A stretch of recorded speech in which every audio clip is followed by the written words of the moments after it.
En 1918, la guerre s'arrête, mais c'est là que le monde commence à s'effondrer. Ce qui disparaît en 1918 ne reviendra pas. Et 11 ans plus tard, tout s'effondre à nouveau.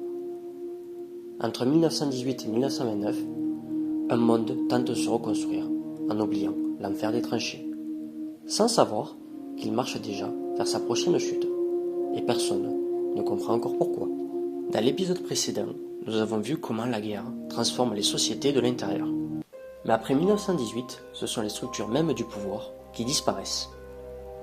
Guillaume II s'exile, l'Empire allemand disparaît, Wehrmacht naît, mais extrêmement fragile.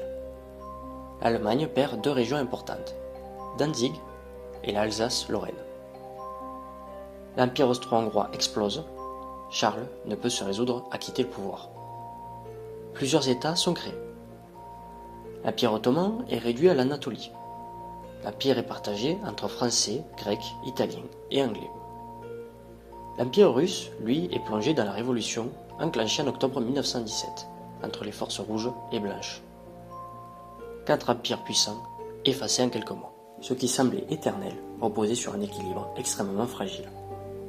Et lorsque ces équilibres disparaissent, le vide ne reste jamais vide.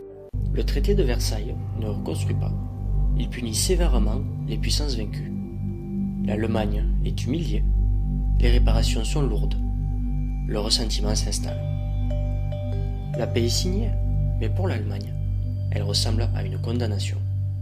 La stabilité ne revient pas. En réalité, la guerre continue, mais autrement. Alors, selon vous, qu'est-ce qui a vraiment fragilisé l'Europe? La fin de la guerre en 1918 ou la crise de 1929? Dites-le moi en commentaire, je lis toutes vos analyses et y réponds. Les années 1920 donnent l'impression d'un renouveau. On fait la fête, on ne veut plus penser à l'enfer des tranchées et de la guerre, juste profiter.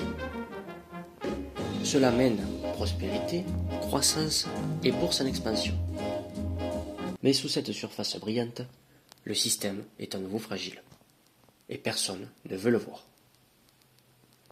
Les dettes de guerre circulent, les économies sont dépendantes, la prospérité repose sur la spéculation. Le monde avance, mais sur un sol fissuré et extrêmement glissant. Octobre 1929. La bourse de New York s'effondre. C'est la panique aux États-Unis. Puis tout s'effondre. En quelques jours, la confiance disparaît. En quelques mois, le chômage explose. En quelques années, la crise devient mondiale. La modernité perd son masque. Le monde d'avant 1914 avait disparu en 1918. Le monde des années 1920 disparaît en 1929. Alors pour vous, les années 1920 étaient-elles une renaissance ou une illusion? J'attends là aussi vos réponses dans les commentaires. Dans Chronos Origines, nous avons vu que le temps ne détruit pas immédiatement. Il transforme, il fragilise, il accumule. Alors 1918 n'est pas une fin, et 1929 n'est pas un accident.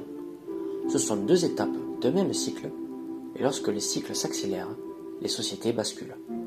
Le temps ne détruit pas les civilisations, il révèle leurs failles. Les civilisations ne tombent pas d'un coup. Elles s'érodent, elles se fissurent, puis elles basculent. Dans le prochain épisode, nous verrons comment les anciens avaient déjà raconté ce mécanisme. Le Ragnarok, la fin d'un monde et le début d'un autre. Comme en 1918, comme en 1929. Si vous voulez comprendre comment tout a commencé, vous avez l'épisode 1 disponible juste ici. Et pour voir comment la guerre a transformé les sociétés, l'épisode 2 est essentiel. Le cycle continue, abonnez-vous pour ne pas manquer le Ragnarok.